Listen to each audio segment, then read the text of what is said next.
Das, was in Serbien passiert, ist wirklich so unglaublich. Aber wirklich unglaublich. Die Korruption kann so beeinflussen, dass die 16 Leute verstorben sind.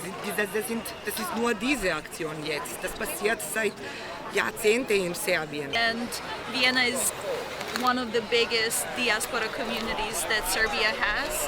Therefore, we also expect a lot of people to come to support students.